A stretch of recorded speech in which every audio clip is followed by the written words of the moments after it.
ایک تاجر کا واقعہ بیان کرتے ہیں. بزنس مین تھا اور آج سے 30 سال پرانی کو بات انہوں نے بتائی. تہران کا رہنے والا تھا. بزنس کرپٹ ہو گیا، جیسے بہرحال حالات ہیں، کووڈ ہے، جس طرح انسان زندگی میں بڑے بڑے لوگوں کو نقصان ہوا. بزنس خراب ہو گیا. بڑا بزنس مین تھا، بزنس خراب ہو گیا. اب مقروض ہو گیا، لون دینا تھا. جس کا بھی دروازہ کھٹکھٹاتا تھا کوئی دروازہ نہیں کھولا.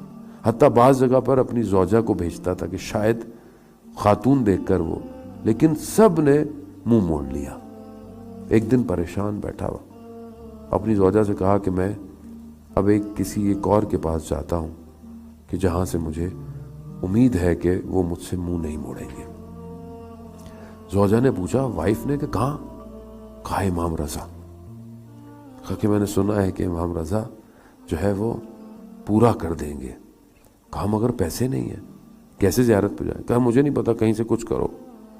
اس نے بہرحال کہیں سے کچھ پیسے ایسے کر زیارت پہ اس کو بھیجا. یہ زیارت پہ گیا، اس نے زیارت پڑھی. زیارت کر کے جہاں جوتے رکھتے ہیں کفش داری، وہاں اس نے وہ جو ٹوکن تھا، اس کے پاس کچھ پیسے تھے. اس نے کہا کھانا کھاؤں گا، واپسی کا ٹکٹ لوں گا اور واپس جاؤں گا. امام رضا سے بڑا دل کی باتیں اس نے بڑی کی. جیسے اس نے جیب میں ہاتھ ڈالا تو وہ ٹوکن کے ساتھ ساتھ جو تھوڑے سے پیسے تھے نا وہ بھی نکال لیے کسی نے. اب تو یہ ٹوٹ گیا، وہی اس کے پاس پیسے تھے. کس طرح اس کی وائف نے زحمت کر کے اس کو دی. وہاں سے سیدھا دوڑتا ہوا زری کے پاس گیا. کچھ کہا نہیں اس نے، اور دل میں کہا کہ امام رضا آپ جانتے ہیں، اگر تو آپ نہ جانتے اس کا مطلب ہے آپ امامت نہیں. امامت کا مطلب ہر چیز پہ تشرف ہے. آپ کے حرم سے میں کہاں جاؤں؟ کس طرح میں آیا تھا آپ کے پاس؟ جو میں تو آپ کے پاس اپنا پچھلا درد لے کے آیا تھا، آپ نے تو میرا وہ بھی. یہ کہتے ہوئے گریا کرتے ہوئے باہر نکلا. اچانک سے باہر نکلتے ہوئے پاؤں ٹکرایا تو ایک سکہ پڑا تھا، کوئن اس نے اٹھایا. اس نے دیکھا کہ پہلے بوتھ لگے ہوتے تھے، کوئن ڈال کے کال ہوتی تھی. حرم سے نکلا، اس نے بولا کہ وہ بوتھ لگے ہوئے، ابھی بھی لگے ہوئے وہاں پہ. اس نے کہا کہ میں کسی سے مانگوں کہ میں تہران سے آیا ہوں، یہ آیا ہوں، وہ آیا ہوں، تو میری ہمت نہیں ہے کہ میں کسی سے کہوں یہ، کیونکہ وہ ایسا آدمی نہیں تھا، بڑا بزنس مین تھا، کوئی پروفیشنل تھا نہیں کہ لوگوں سے پیسے مانگتا. اس نے کہا کہ یہ کوئن ہے، میں ایک رینڈملی کال کر لیتا ہوں، اگر منع کر دے تو کم از کم میں اس کے سامنے تو نہیں ہوں نا، میری انسلٹ تو نہیں ہوگی. اس نے یہی کیا. اس نے سکہ ڈالا، اس نے کال ملائی، کال مل گئی. ایک بندے نے کال اٹھائی، کہا کہ میں تہران سے آیا ہوں، یوں یہ ہے میرا مسئلہ، میرے پاس مجھے کھانے کے پیسے کر دو اور مجھے میری واپسی کا ٹکٹ کر دو تو امام رضا تمہاری مدد کرے گی. اس نے بولا کہ تم کھڑے کہاں ہو؟ اس نے کہا مجھے نہیں پتا. کہا پوچھو آس پاس. اس نے بتایا کہ میں فلکہ آب اور میدان خسروی، جو خیابان خسروی ہے، اس کے کونے پہ کھڑا. کہا بس وہیں کھڑے ہو، 15 منٹ میں گاڑی بھیج رہا ہوں. یہ وہاں کھڑا ہے. اس نے دیکھا کہ اس زمانے کی مہنگی گاڑی آئی اور اس نے بولا کہ آپ وہی جس نے کال کی تھی؟ کہاں گاڑی؟ میں سمجھ گیا کہ یہ وہ شخص نہیں ہے، یہ اس کا ڈرائیور ہے. یہ مجھے لے کر گاڑی میں شہر کے ایک بڑے پوش ایریے میں گیا. دیکھا کہ بہت بڑا گھر ہے. میں جیسے ہی اندر ہوا، ایک شخص سیڑھیوں سے نیچے اتر رہا تھا اور آ کر اس نے مجھے گلے لگایا. کہا میں ہی ہوں جس سے تمہاری بات ہوئی ہے. کہا آؤ اندر آؤ. میں اندر آیا.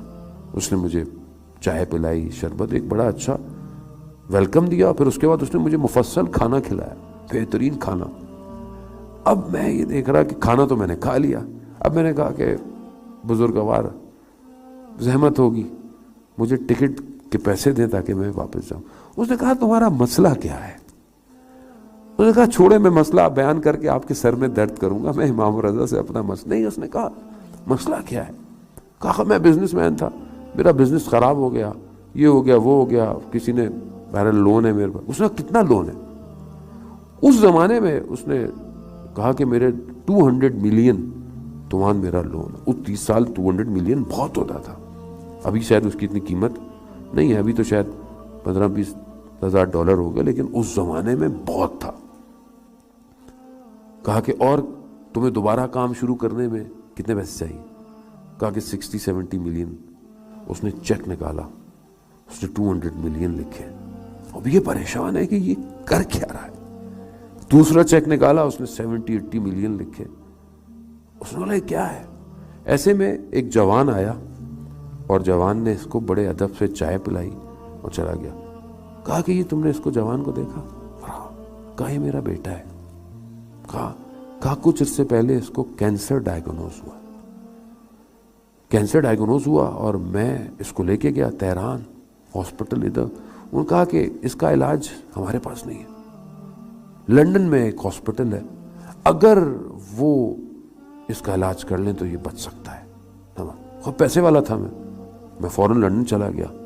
وہاں انہوں نے کہا کہ ہم 3 ٹیسٹ کریں گے, اگر تینوں نیگیٹو آ گئے تو پازیٹیو آ گئے, کچھ ایسا تھا کہ تو ہم علاج کریں گے, ورنہ ہم علاج سے بھی چھوڑ دیں گے. ہم کچھ 2 ٹیسٹ کا رزلٹ جو ہے وہ پازیٹیو آیا.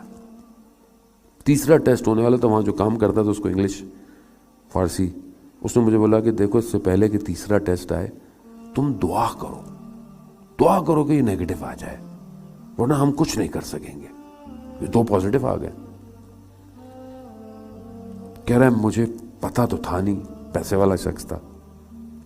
میں باہر صحن میں گیا, میں نے کہا دعا کس سے کروں. مجھے ایک دم امام رضا کا خیال آیا. میں نے کہا یا امام رضا, میں آپ کا بہت اچھا زائر تو نہیں, کہ میں اس طرح آپ کے حرم نہیں آتا, مسجد میں رہتا, لیکن آپ کا ہمسایہ ضرور ہوں, اسی شہر میں رہتا ہوں. بس مجھ پہ کرم کر دیں میرے بیٹے پر. میں آپ کے ظاہر پر ایسا کام کروں گا نا, سنگ تمام یعنی اینڈ کر دوں گا, میرے آپ بچے کو جو ہے وہ صحیح کر دیں. کہہ رہا ابھی میں نے یہ دعا کی تھی, وہ دوڑتا ہوا آیا شخص, کہا کہ ٹیسٹ نیگیٹو آ گیا ہے. بس میں وہاں سے اپنے بچے کو لیا, دوبارہ ٹیسٹ کیے انہوں نے, وہ سارے ٹیسٹ جو پازیٹیو آئے تھے وہ بھی نیگیٹو آ گئے. میں واپس ایران آیا, میں نے وہاں دیکھا تو لوگ پریشان, ڈاکٹر یہ معجزہ ہے, اچھا ممکن نہیں تھا. کہا بس وہ دن ہے اور آج کا دن. میں انتظار کرتا تھا کہ وہ کون سا ظاہر ہے. کہتا میں جاتا تھا حرم میں, لیکن میں ڈھونڈتا رہتا تھا. رات کو میرے خواب میں امام رضا ہے. اللہ اکبر, کتنا رؤوف امام ہے.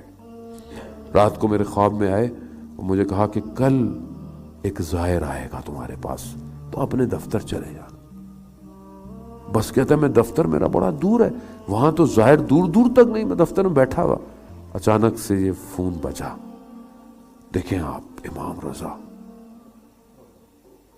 کس طرح انسان کی زندگی کو پلان کرتا ہے. وہ کہا کہ تم نے مجھے فون کیا, تم آئے, تو میں نے اصل میں یہ وہ کام کیا ہے کہ جو میں نے امام سے اپنے بیٹے کے لیے وعدہ کیا. کس طرح امام, اس طرح بہت سا, اور یہ واقعہ ایسے نہیں ہے کہ داستانیں ہیں یا خواب ہیں, یہ حقیقت ہے. امام رضا واقعہ نہیں, امام رضا